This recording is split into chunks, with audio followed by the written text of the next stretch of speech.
Hi there, I am Professor Joe Omani, a Professor of Consulting at Cardiff Business School and the founder of Consulting Mastered and Consulting Pathway. I wanted to share with you a really interesting consultancy. People talk about innovation in consultancy, but usually they're talking about putting in suggestion schemes and a bit of social media networking. This is a really innovative business model. It's a company called Exellys, and they've just been sold. They were started up 6 years ago by Raf Seymus, who's a really interesting guy, and I just wanted to share with you an interview that I did with him, or at least part of the interview.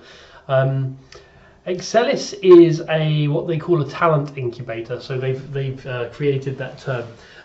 In effect, they take on great technology or IT talent and develop them and then sell them on into clients, both as consultants, but then if the clients want to buy them or use them as full-time employees, then there's a fee to be paid for that. So it's a really interesting business model compared to the average consultancy. The average consultancy is obviously focused on high utilization rates, selling people in, relatively minimal training, and the levels of training consultants have received over the last 10 years has declined significantly, obviously, as margins have decreased. So it was quite reassuring and refreshing to hear about a highly successful company that is focused entirely on developing its consultants.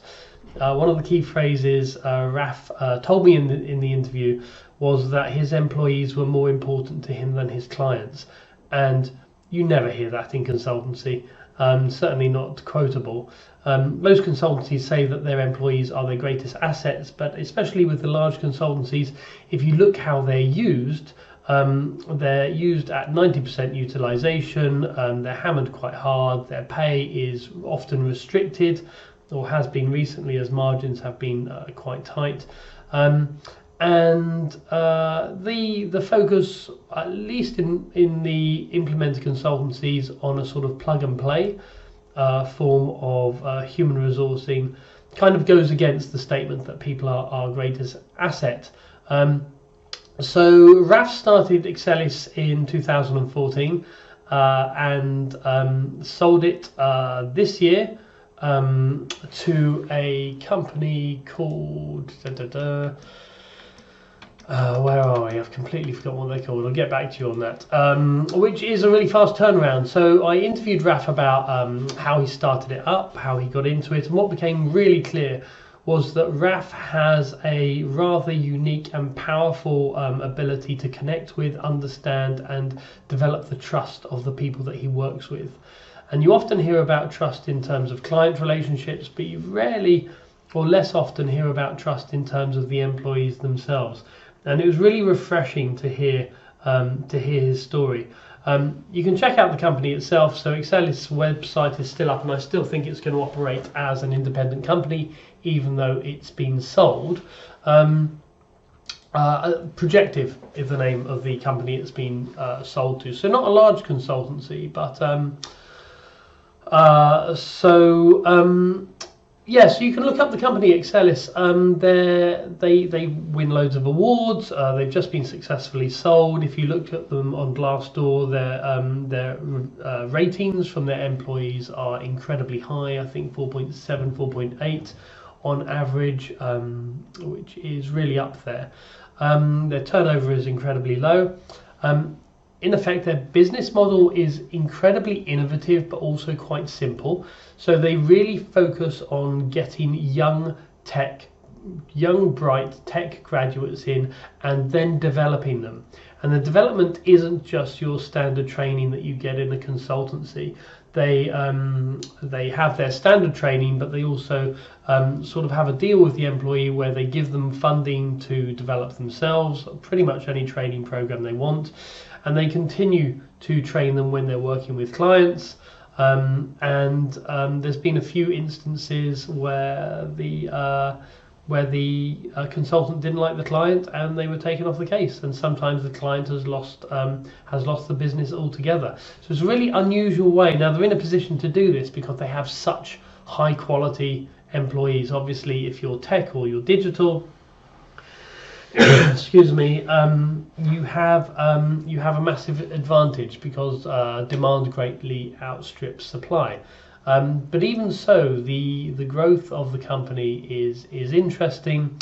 So I wanted to share with you a few clips from our interview that really showed how Raf managed his team, grew his team, and built trust amongst his team. He, along with many others I've interviewed, have focused on culture as all important, and you'll see how he goes about managing this in this clip.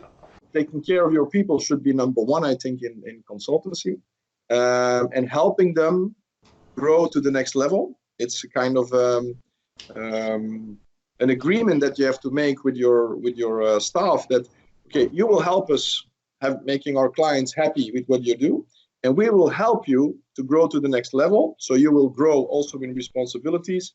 You will grow also on a financial part, and on the other hand, you will get more responsibilities and you will take even better care of our clients. So this is the threefold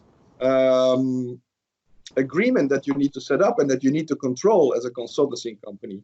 I think there's a great book on it from the founder of LinkedIn, and it's called The Alliance. I don't know if you have read it. No, I haven't. No? Well, it describes really well how you have to deal with you could deal with and look at working with your team. And he talks about you should talk about 2-year tracks together with your staff. He calls it a tour of duty. And then you say, okay, in these 2 years, I'm gonna as an employer, I will do this for you, and we agree upon that. It can be training, it can be coaching, it can be whatever, and I will do this for you, and you will do this for me. You will take care of a project with a client or whatever, but you make this negotiation and you're very clear on it. And you just talk about 2 years. And when this 2 years is over, or around 18 months, you start again negotiating like, okay, are we still happy with each other or not? And if not, what can we do better?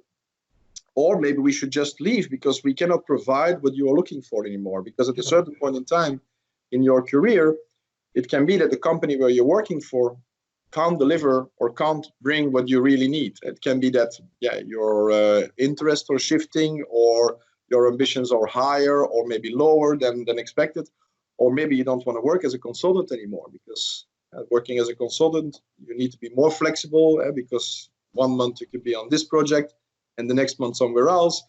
And at a certain point in time, some people get fed up with this and want just to have more stability in their life. So this is all the things that you need to bring in the conversation with your employees.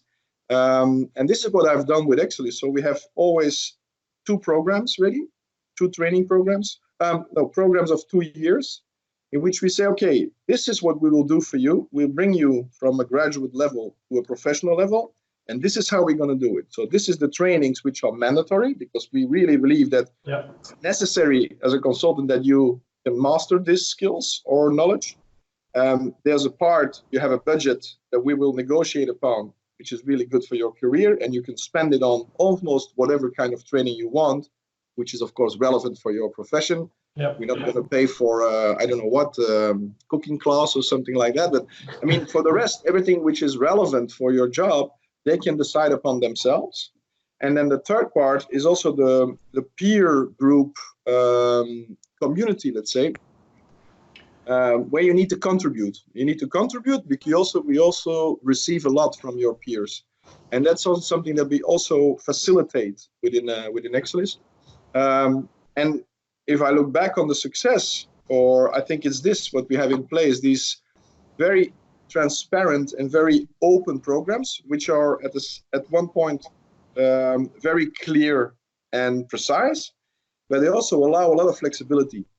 Even if the experience with the client was not good, we took them away from the client. We put them somewhere else, because I always said the employees first. Your talent comes first, and then the client on a close second. But to me, in a consulting company, your people are your assets. And of course, you can put the bar high. that's natural, and you should be very open and clear on that. We expect that you deliver quality, that you are a good team player with the client. But on the other hand, when there's an issue, I will support you.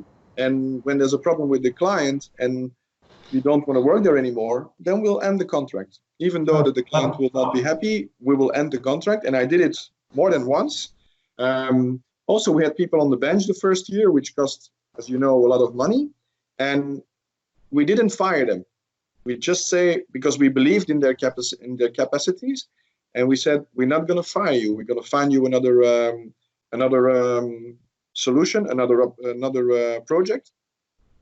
And also the investor, he also agreed on that, because of course you have to be together. And I had 55%, he had 45% of the company. So we really need to agree upon this. But he also said, like, yeah, your reputation now is very important. When you're going to fire these people now, after there's an issue with a client, your reputation is going to be damaged, because people will feel scared, you know, when something happens to my project, they will fire us.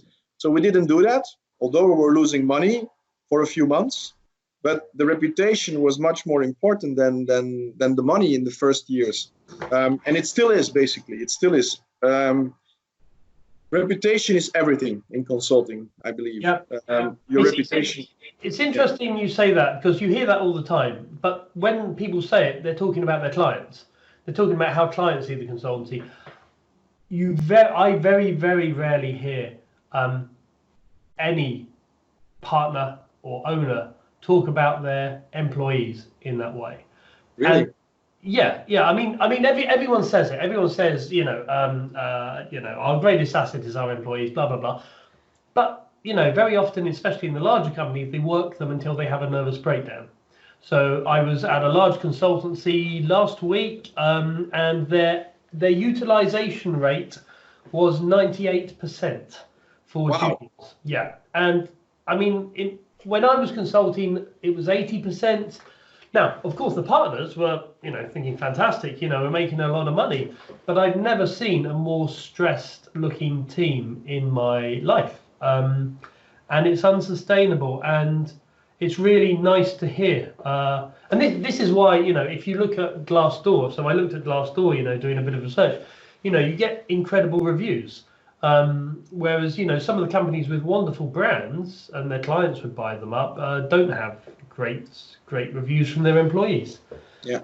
So that's a major achievement. But I guess the follow-on question is, did you ever feel pressure to say, okay, look, you don't like this client, but we're just going to keep you there because it's a great contract, it's repeat business, they might be a pain in the ass, it might be boring work, but you're bringing me in a whole load of money? No. What we do is we talk to the consultant, and when we have a process in place now. We didn't have it in the beginning, but the process is when a consultant says, like, listen, we have every 3 months we have formal coaching sessions with our consultants without a client, and there they can say anything about their assignment. But when we see that they're not happy, we talk to them, and then when they really say, like, okay, it's about this or this or this, first what we're going to do is, the first step in the process is talk to the client openly and try to change the things where our consultant is not happy about. Sometimes it's the work pressure, sometimes it's not enough responsibilities. It can be very different things, or not feeling really connected with the client. But when we analyze the problem and we see that we will not be able to solve it within this client's organization, because sometimes it's impossible, we end the contract. But we also ask some flexibility of the consultant. We say, we're ending the contract, but you have to give us 3 months, because we need to find a replacement for you. And we also have to find a new solution for you. So 3 months, is that okay for you? And we're open and we keep our word. After 3 months, they're out. Even if the client's not happy, even if we didn't have a replacement, they're out, because otherwise they will resign. Sure. That's the consequence. Yeah. So you see it all the time. You see consultants leaving because they're stuck in a windowless office in a horrible city, miles from home, with no prospect of getting out.